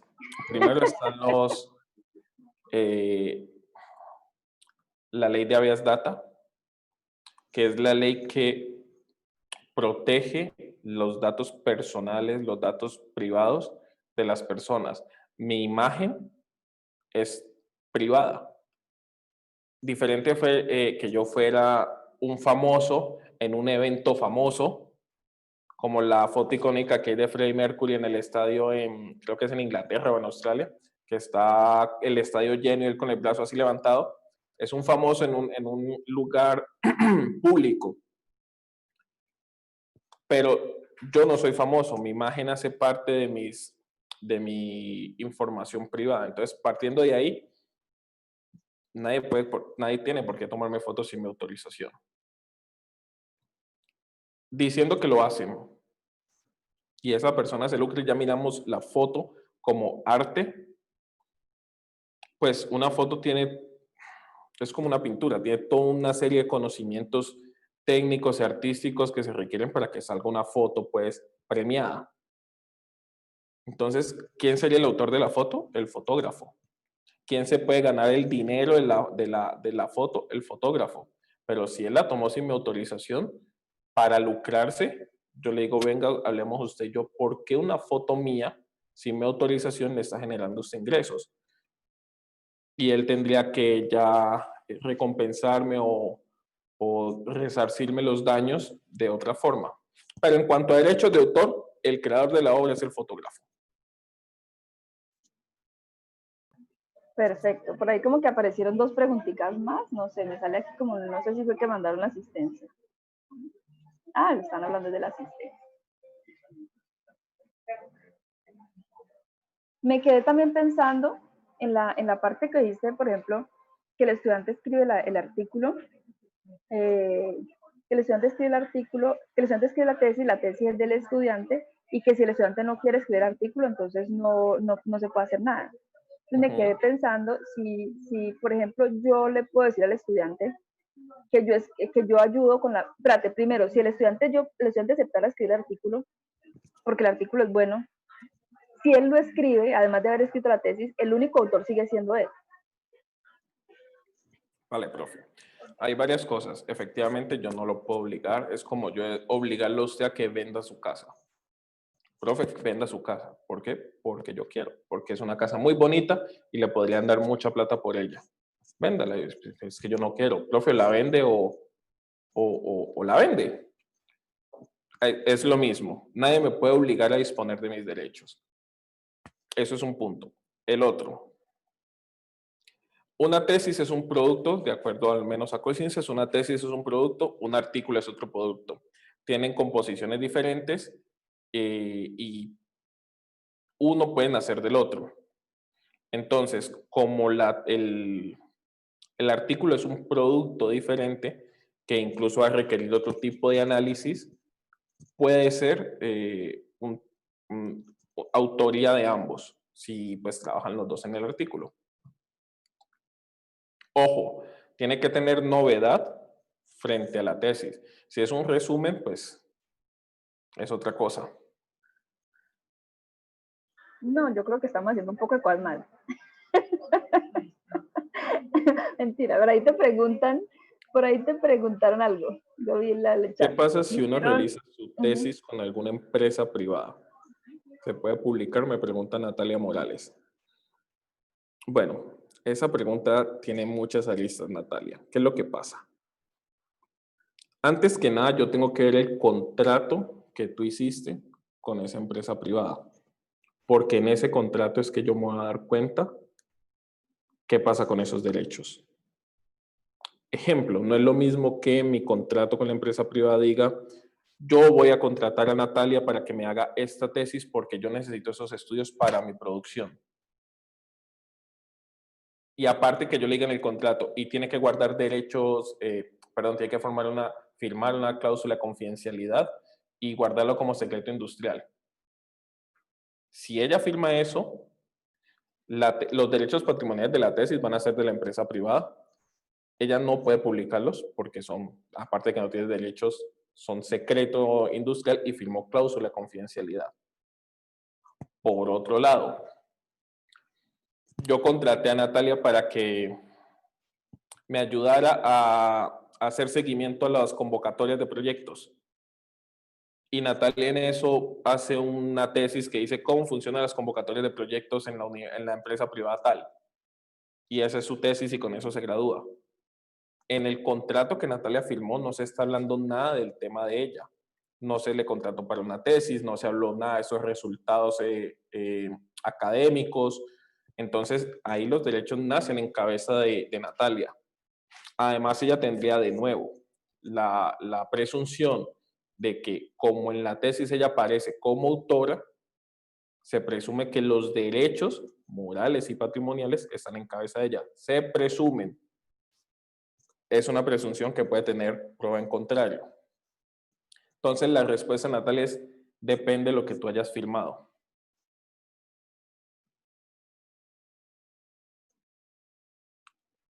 Una pregunta y curiosidad. Cuando usted habló de que en Venezuela sea dentro de 5 y 10 años, dependiendo del solicitante, ¿de qué depende?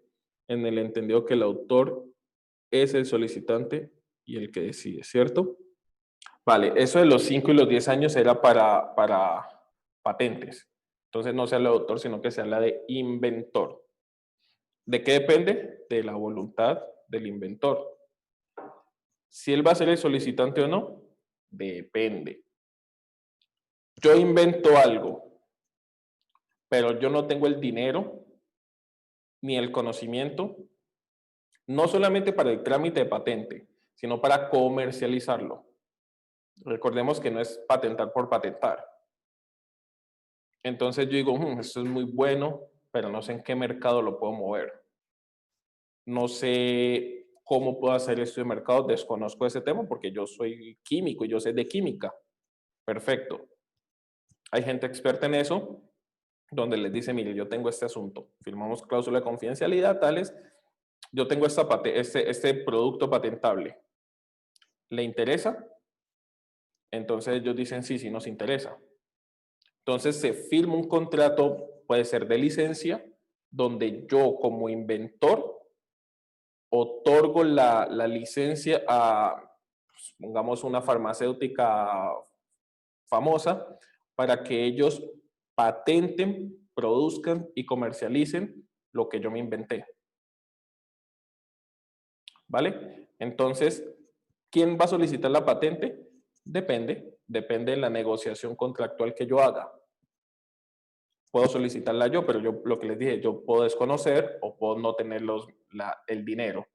O incluso puedo conocer gente que está muy interesada y que tiene todos los conocimientos en ese mercado y venderles la idea a ellos para que ellos se encarguen de todo el tema de la explotación. No sé si te respondo, Jenny. Pero hay que depende de la mera voluntad del solicitante. Me genera una duda allí. En ese caso, ¿los derechos patrimoniales de quién son? Los derechos morales. ¿Siempre se conserva si venda la idea? En propiedad industrial no hay derechos morales ni patrimoniales. Eso es en derechos de autor. No, sigo perdida. Mentira. Ya. Propiedad industrial, que es lo de patentes, sí. El derecho nace con el registro. Por eso, si yo me voy a reunir con la empresa farmacéutica, a decirles, mire, esto tan bonito que me inventé, ellos a mí me tienen que firmar cláusulas de confidencialidad secreto industrial y me tienen que firmar un mundo de papeles, porque si ellos no me firman nada, yo les muestro, ellos dicen, sí, déjenos acá, nosotros estudiamos, lo patentan para ellos y yo perdí. Y Ya. ninguna legislación, al menos de América Latina, me va a cobijar porque perdí. Precisamente por eso le hablan a uno de que cuando haga, por ejemplo, una investigación que sea patentable, pues no la divulgue, ni siquiera en trabajo de grado. Si es trabajo de grado, pues toca Exacto, y eso un va con la jurado. pregunta anterior. Imagínate que tú estás trabajando con una empresa privada, con la pregunta de la muchacha, la empresa privada de la tesis, y ellos me dieron acceso a, no sé, trabajaba en Coca-Cola y me dieron acceso a la fórmula de la Coca-Cola. ¿Será que yo con eso puedo hacer una tesis? Ellos me van a hacer firmar todos los papeles de confidencialidad del mundo. Claro. Vale, aquí hay otra pregunta.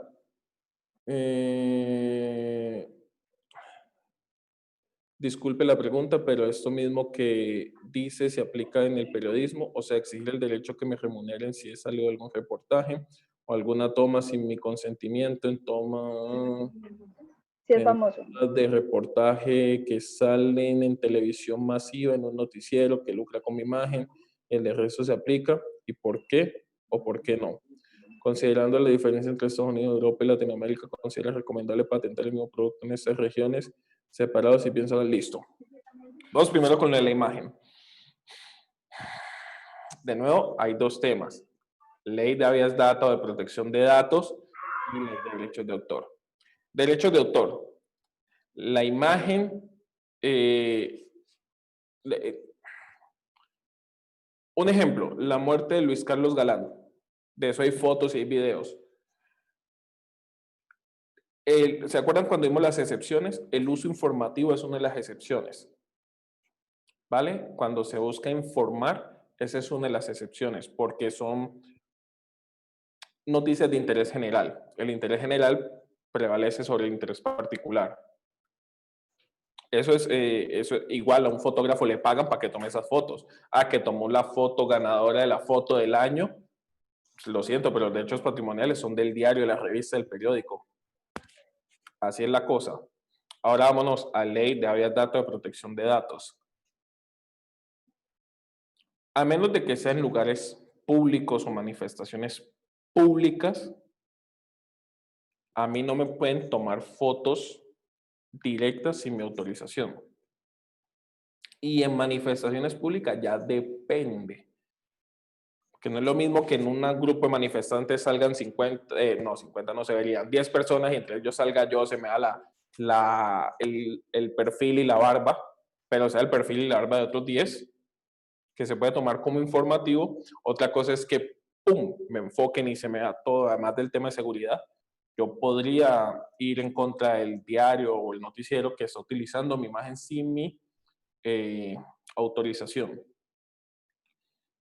¿Vale? Si ellos se lucran con mi imagen, yo no les cobro por el lucro que ellos hayan tenido, sino que yo les solicito indemnización por el daño que me causaron y parte de esa indemnización sería la plata que ellos se han ganado a costillas de mi imagen.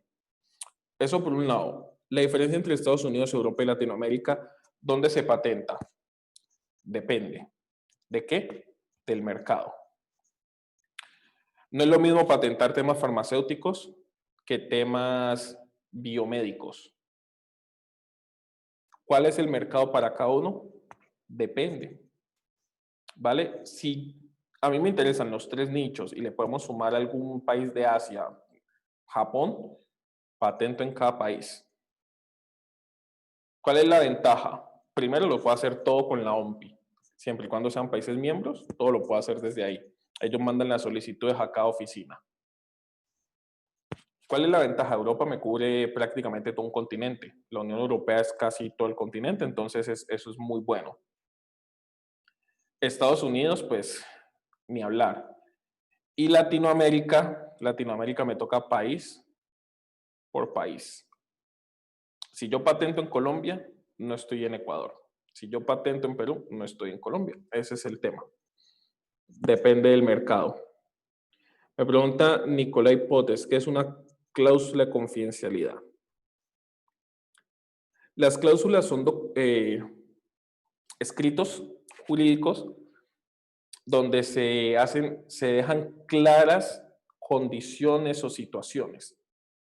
Entonces, una cláusula de confidencialidad es un documento escrito y firmado por las partes que van a guardar el secreto, donde nos comprometemos a no divulgar, a no contar el chisme, a no sacar artículo, a no, mejor dicho, donde yo me comprometo a guardar toda esa información a modo de secreto o como información confidencial. O sea, no voy a publicarla, no voy a contarle a mi familia, a mis amigos, mira que esto es así, mi asá. Y obviamente, pues tampoco me voy a lucrar de ella. Eso es una cláusula de confidencialidad.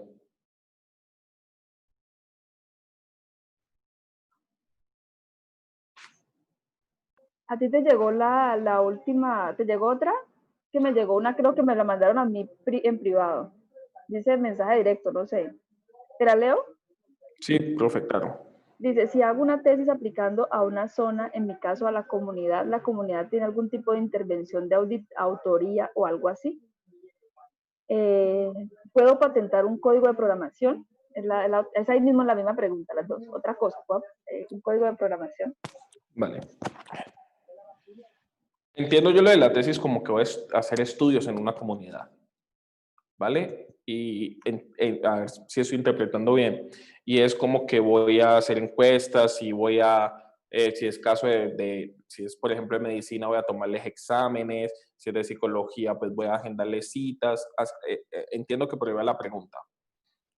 No, ellos son, entre comillas, sujetos de prueba o población de estudio.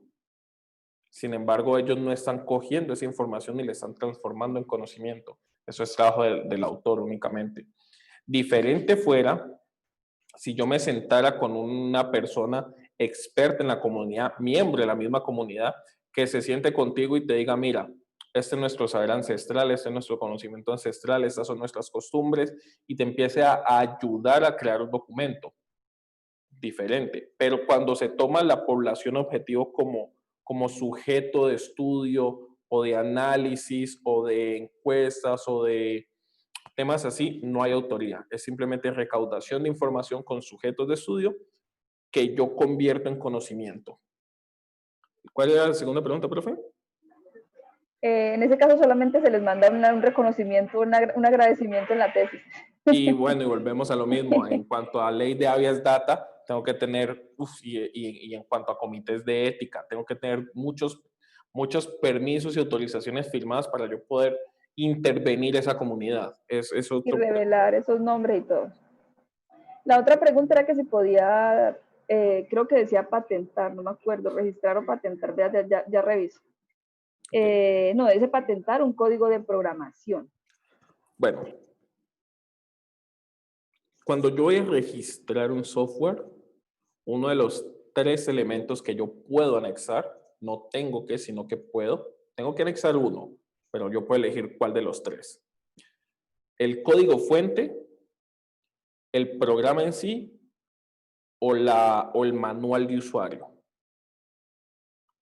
Lo que quiere decir que ese código sería, y más que todo está en lenguaje de programación, no se patenta, se registra como derechos de autor.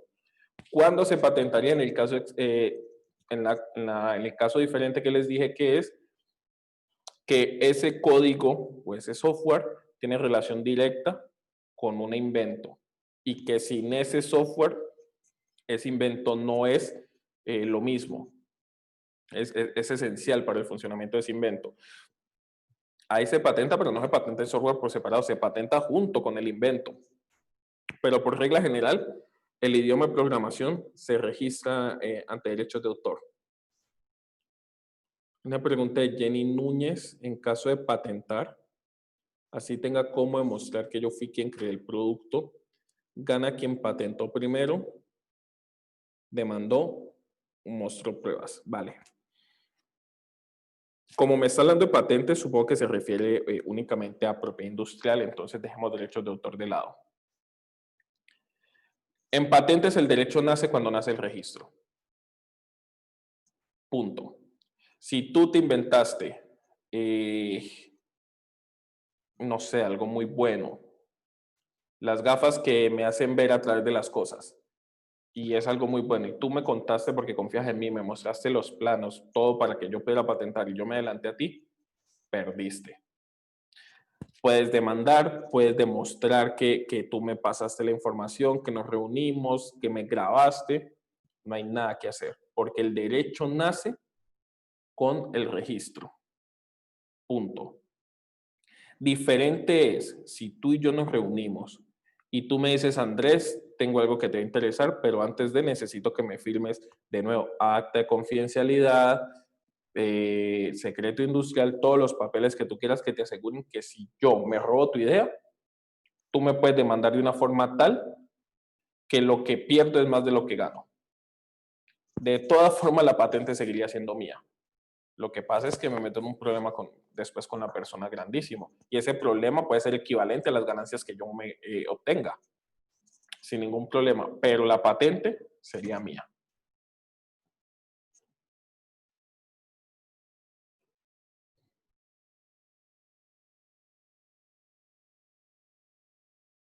Andrés, te tengo otra pregunta. Es que me sale una pregunta por interno, pero yo no sé si eso me está diciendo una persona que va a hacer una automatización de un proceso. Esa automatización de un proceso se puede patentar, porque es que es el procedimiento lo que patentaría en ese caso. O sea, no es el lenguaje, no es el código, es la automatización. ¿Eso sí se puede patentar? Es que no sé por qué no te quiere preguntar Y no entiendo qué es. directamente. No entiendo No, es que yo no quiero decir lo que va a automatizar porque yo no sé si él lo va a patentar. Me dice, voy a hacer una automatización, pero si lo va a patentar y yo le revelo su secreto, Okay. yo no me voy a acordar después. Entonces, no sé si me lo está preguntando. Lo que pasa es que me está preguntando a mí en el directo y no sé cómo explicarte a ti sin decirte qué es lo que va a automatizar. Entonces, porque yo te lo pregunto porque yo conozco a alguien que hizo una automatización de un proceso de segmentación de imágenes con algo particular y eso sí lo patentó.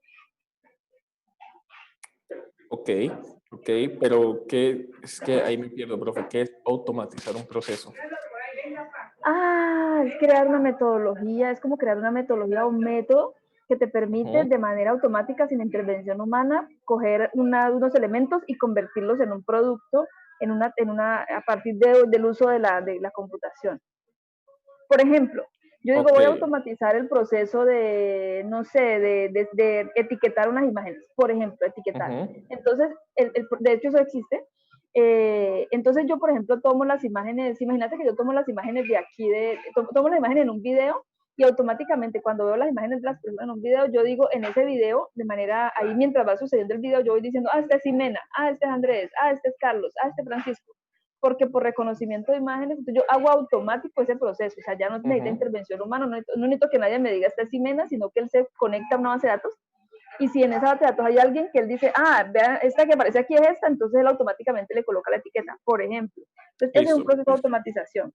Bueno, entonces, para la persona que pregunta, le digo que si ese proceso de automatización cuenta con novedad, con nivel inventivo y con aplicación industrial, puede ser susceptible de patentabilidad.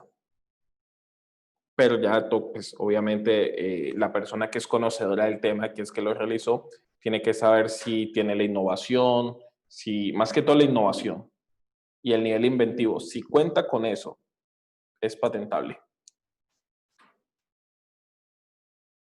Es susceptible de patentabilidad. ¿Nos repites otra vez las tres? Yo siempre la escucho, pero siempre me acuerdo solo de innovación. No, novedad, nivel inventivo y aplicación industrial.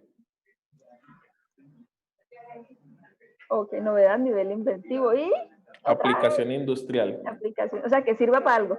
Sí, que se puede utilizar en la industria. Que sirva para algo háblame en español, que sirva para algo que sea nuevo y ese nivel de qué? De innovación, es que nivel inventivo. Significa que personas expertas en el tema lo puedan ver y puedan pues, decir, esto, ¿cómo lo explico? Esto sirve. Esto es práctico, esto es útil, esto sirve. Esto sí es nuevo. Prácticamente que digan que no sea algo obvio. O sea, que yo diga, no se me ha ocurrido. Ok. Ya, pero pues obviamente no lo puedo decir yo. Tiene que ser alguien que sepa el tema y diga, sí, esto tiene un... Es que ahorita me acuerdo en tus ejemplos al inicio, tú colocaste una linterna, un encendedor con linterna. Ajá. Eso tiene nivel de eso es un, es, eso es dice, patentado. es O sea, ya existía es patente de modelo de utilidad, la que coge algo que existe y lo mejora o le da otra función. Ah, ya. Y me preguntan también por interno que inventivo, ¿a qué te refieres con inventivo? Inventivo. De invento, ¿no? Como dice la profe en castellano, lo mismo, es una novedad, es decir, que no existe a nivel mundial. Eso se corrobora con una cosa que es el estado de la técnica. Es conocer. Pero ahí vuelvo y te pregunto, o sea, ¿qué tiene inventivo si ya la linterna ya existía? Pero ¿cuántos encendedores con linterna habían? Ay, no, pero eso no le aporta mucho. Entonces, novedad es decir que no exista a nivel mundial. Ni el O sea que si yo digo, perdón, si yo digo, ay, voy a colocarle a esta linterna, a este encendedor un lapicero. Sí, aunque ya existe, Ya pero podría. sí. Obviamente me la van a negar porque van a decir que con qué utilidad, utilidad le voy a poner a Sí eso. puede ser, claro que sí. Es el lapicerito que tiene el apuntador. Y ya existe el apuntador solo y existe el lapicero. Estamos perdiendo la idea de patentes. Sí. Entonces, novedad es decir que no existe a nivel mundial. Nivel inventivo, lo que equivale a decir que no sea un desarrollo obvio para alguien experto en la materia que trata el invento. Aplicación industrial, que lo inventivo pueda ser utilizado o fabricado en cualquier industria. Utilizado o fabricado. No, profesor, yo cada que lo escucho a usted, usted explica muy bien, usted tiene mucha paciencia, pero yo cada que lo escucho a usted, yo digo, no, me va a tocar hacer una especialización en derecho, porque es que ustedes utilizan palabras y no, o sea, yo entiendo los derechos, los entiendo, muy chévere, pero a mí, por ejemplo, me cuesta un trabajo. Te hacen otra pregunta, un proceso como el que describo aquí se patenta, la elaboración, ay, no alcancé a leer porque se me fue. Aquí está. Si la elaboración de hamburguesas seguía una secuencia de pasos y yo modifico la secuencia de pasos introduciendo algunos dispositivos nuevos inventados por mí o que se usan otros procesos que mejoran la calidad del producto, ahorren tiempo. Primero se patentarían los productos antes que el procedimiento. El producto, porque al fin y al cabo el proceso sin los productos, o sea, sin las invenciones, ya sea o sin los modelos de utilidad, pues no sirve para nada. Entonces se patentan los productos, las invenciones que harían, los nuevos aparatos, pues, o las mejoras a los aparatos existentes. En principio se patenta eso.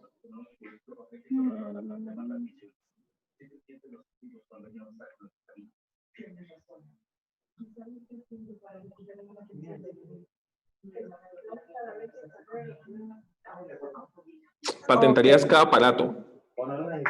Cada aparato. Y si es un solo aparato, el aparato. En principio, ¿no? Vuelvo y te digo, depende del nivel inventivo, o sea, tiene que sentarse un experto en la materia y en realidad los análisis de patente lo hacen expertos en la materia.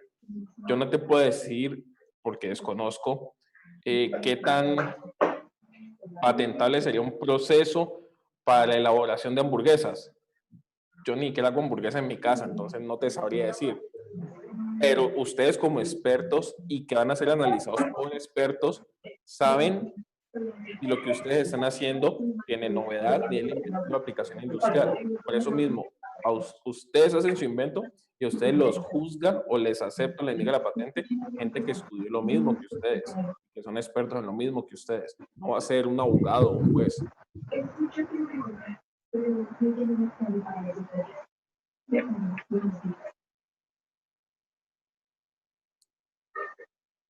Ok, bueno, ya nos faltan 4 minutos para las 6. No, maravilloso, como siempre, Andrés, muchísimas gracias. Yo creo que ya nos aclaraste muchos temas y nos ayudaste mucho en algunos aspectos. Le doy la palabra a Juan José porque si no, él me regaña, él es aquí el que manda. Ya colocó la cámara, entonces ya. Bueno, agradecerle, licenciado, por la ponencia, ha sido muy bien explicada. De hecho, que todos